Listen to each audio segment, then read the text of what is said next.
सवाल ये है कि ये कहते हैं ये विकल्पों का मामला है। हालांकि अभी ये कलावा भी उतरवा रहे हैं, पगड़ी भी उतरवा रहे हैं, जो प्रोटेक्ट नहीं, मतलब उनकी मंशा ये है कि वो भी उतर। देखिए आप यहाँ पर हैं, आपको अपने पहनावे से किसी ने नहीं रोका।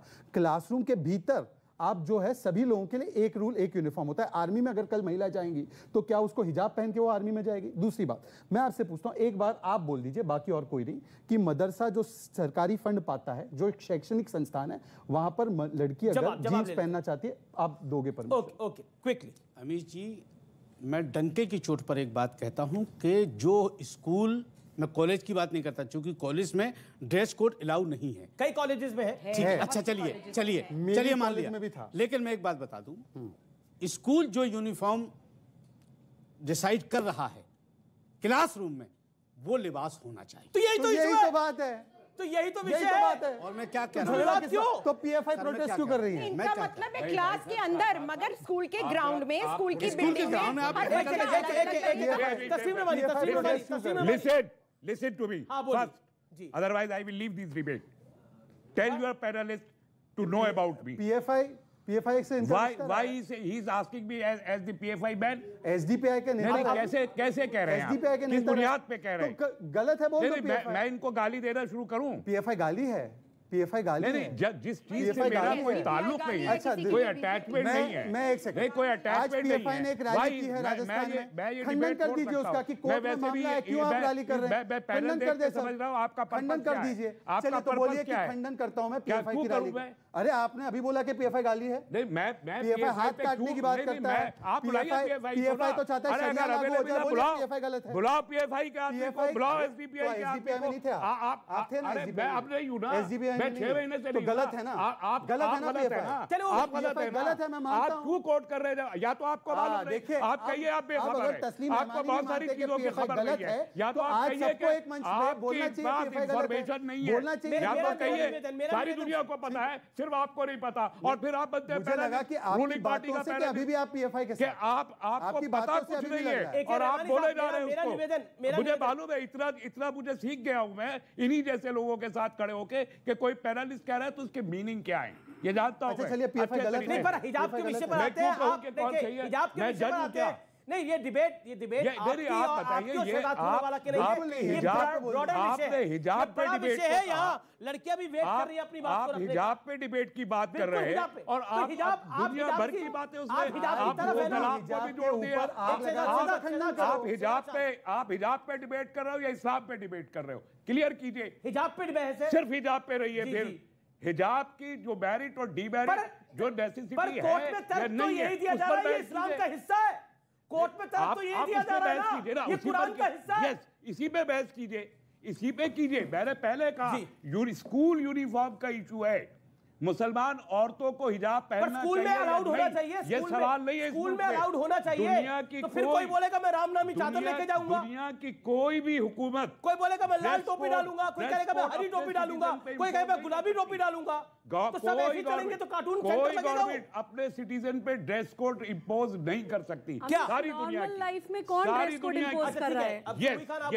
यही बात मैं कह रहा हूं। नॉर्मल लाइफ की बात नहीं। देखिए अब आप लगातार बोल रहे हैं, मेरा निवेदन को स्वीकार करना पड़ेगा रहमानी साहब। ओके, लेट्स सुबोई रिस्पॉन्ड। जी अमीश, देखिए कोई भी नॉर्मल जीवन में, पर्सनल लाइफ में आप कुछ भी पहने, आपका अधिकार है, कोई नहीं रोक रहा है। लेकिन आप जब किसी पब्लिक प्लेस में, किसी इदारे में, इंस्टीट्यूशन में जाते हैं तो वहां का कोड ऑफ कंडक्ट, वहां के रूल्स एंड रेगुलेशंस आपको मानने पड़ते हैं। इतनी सी बात इन लोगों को समझ में नहीं आ रही है। ना संविधान के हिसाब से ये इस मुद्दे को, इस डिबेट को जीत पा रहे हैं, ना इस्लाम के हिसाब से इस डिबेट को जीत पा रहे हैं, क्योंकि कुरान का ही नकाब की बात नहीं करता है। संवैधानिक अधिकार भी पूर्ण नहीं है। आपको सार्वजनिक व्यवस्था माननी होती है, आपको लॉज एंड जो नियम कानून अपने देश के मानने होते हैं। और ये अंसार रजा साहब जैसे लोग, अमीश, ये लोग इस्लाम पे कुंडली मारकर बैठे हुए हैं। ये एक मुसलमान महिला को तय नहीं करने देना चाहते हैं कि वो क्या पहने, वो क्या खाए, वो क्या पिए, वो कैसे अपना जीवन जिए। इन लोगों का इस्लाम औरत की लिपस्टिक, बिंदी और खुले बालों से खतरे में आ जाता है। एक महिला डिसाइड करेगी कि उसको पहनना है बुर्का नकाब या नहीं। ये कौन होते हैं? बहुत अच्छा कहा मीना जी ने कि अगर ये डिसाइड करते हैं तो पहन ले बुर्का, पहन ले नकाब, खुद अपने आप को क्यों नहीं कवर करके चलते हैं। औरत को एक काले कपड़े में लबादे में लपेट के एक सेक्सुअल कमोडिटी की तरह इस्तेमाल करते हैं आप लोग। अगर आप कहते हैं इस्लाम में कुरीतियां नहीं है, आप फिर जनरल औरत अमीश, मुझे 5 सेकंड और चाहिए।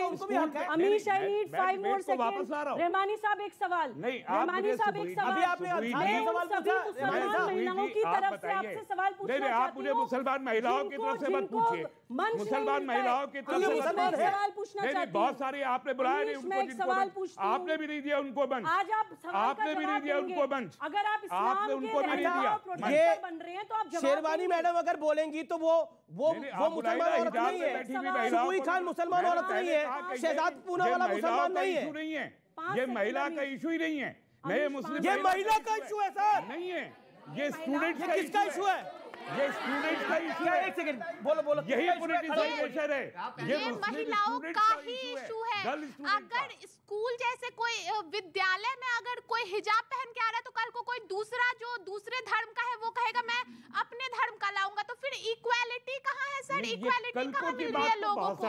धर्म पर क्यों डांट रहे हैं? क्यों हो रही है सर? धर्म पर हम राजनीति क्यों कर रहे हैं? धर्म को राजनीति में क्यों ला रहे हैं और धर्म को शिक्षा में क्यों ला रहे हैं? ये स्टूडेंट्स का इशू है। एक सेकंड, कुछ ये आप स्टूडेंट्स है ना भाई सारे? हाँ, ये आप स्टूडेंट्स का इशू नहीं है ये सर। अगर ये स्टूडेंट का इशू नहीं होता तो फिर इतना मैटर क्यों होता? और सर अगर ये महिला का बात नहीं है तो फिर आप लोग भी वैसा कुछ क्यों नहीं करते? क्योंकि मेरी भी फ्रेंड मुस्लिम थी, वो बोलती थी कि उसको ये नहीं पहनना, उसको अच्छा नहीं लगता है। अगर उसको मतलब आपने फोर्स करके पहनाई गई? यस सर, उसको फोर्स करके वो मेरे सामने रोती थी सर कि हमको नहीं पहनना, लेकिन उसको पहनाया गया है। 4 साल की बच्ची को मैंने एक फोटोग्राफ देखा, 4 साल की इतनी सी बच्ची को ऊपर से बेबी हिजाब आ गए हैं, नैपी भी होती है और बेबी हिजाब, 4 महीने के नवजात शिशु के हिजाब आ गए, पागलपन हो रहा है। हमने नहीं देखा है, अभी इन लोगों ने देखा होगा। 4 साल की 5 साल की बच्ची को तो हिजाब में देखा होगा, हमने नहीं देखा है। 4 साल की 5 साल की बच्ची को शटल कॉक बुर्का पहनाकर घुमाते हैं। मैंने कहा यही प्रोपेगेंडा है। और साइंटिफिकली भी ये लोग मुस्लिम घरों में ज्यादा जाके देखती होंगी, हम लोग तो जाते नहीं हैं। हम अपने बुढ़ापे में हम लोग तो जाते नहीं, अपने ही घरों में देखते हैं, नहीं होता था, दूसरे घरों में जाके महिलाओं को देखते। अमीना शेरवानी एक सेकंड, नहीं रहमानी साहब, आपने बोला कि हमने नहीं देखा, और एक लिबरल तबका है इस देश के अंदर जो कहते हैं it is by the choice. Tell me one thing, I want to ask them tonight, एक बात बताइए, कौन अपनी चॉइस से अपना पूरा चेहरा कवर कर लेगा? मई, जून, जुलाई, अगस्त की गर्मी के अंदर इतनी बड़ी हुमस होती है उत्तर भारत के अंदर, पूरा बुर्का डाल के घूमेगा कौन? डालेगा 5 साल की बच्ची। मैं सवाल 5 साल गलत, एक सेकंड, 5 साल की बच्ची बुर्का डाल के घूमेगी। और मैं आपको बताता हूं 2013 में एक रिपोर्ट आई थी, व्यूअर्स ये सुनने की बात है, मैं आपको बताता हूं 2013 में रिपोर्ट आई थी, और आखिर में बताऊंगा अस्पताल किसका था वो।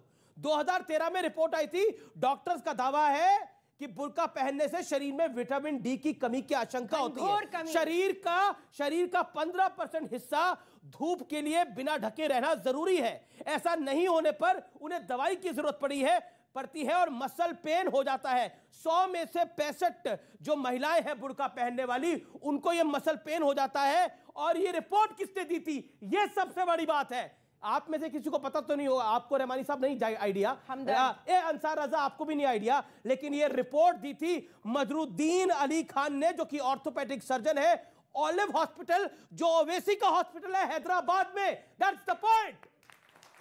अब आप बोलिए क्या कहेंगे? और ये पूरी खबर टाइम्स ऑफ इंडिया में छपी हुई है। अमीश, ये तो शारीरिक नुकसान हुआ, जो मानसिक नुकसान होता है हिजाब में ढके जाने से, उसका तो अभी आंकलन भी नहीं हुआ है, जो मानसिक पीड़ा होती है एक औरत को। मतलब मैं आपको एक अगर तस्वीर दिखाऊंगा, मैं अपने व्यूअर्स को बोलता हूं इस तस्वीर को, मतलब ये तस्वीर मेरे पास ये सोशल मीडिया पे आई, ये छोटी बच्ची बिल्कुल छोटी बच्ची, ये बुर्का डाल के घूम रही है। ये अपने चॉइस से बुर्का डालेगी? ये अपने चॉइस से बुर्का डालेगी? आपको लगता है मैडम ये चॉइस से कोई बुर्का डालेगा? एक सेकंड मैडम, मैं आपके माइक लेके आ रहा हूं। बिल्कुल नहीं डालेगी। ये तस्वीर देख रहे हो आप? बिल्कुल देख रहे हैं। अब एक सेकंड रुकिए, मैं ये तस्वीर दिखाता हूं, एक सेकंड। मेरा क्वेश्चन ये है कि इस्लाम में मर्द को 4 शादी का प्रावधान दिया हुआ है और औरत को अभी तक बुर्के में रखा हुआ है, कब आजाद करेंगे आप उसको? जी ये एक पॉइंट है अंसार रजा। एक सेकंड मैं एक सेकंड, ये इस्लाम की डिबेट है या हिजाब की डिबेट है? नहीं, इसका जवाब दे सकते मैं एक शेरवानी, ये इस्लाम की डिबेट है। आप इस्लाम अब अंसार रजा को आने दीजिए। अब अनफेयर कर रहे हैं, लेट हिम आल्सो रिस्पॉन्ड।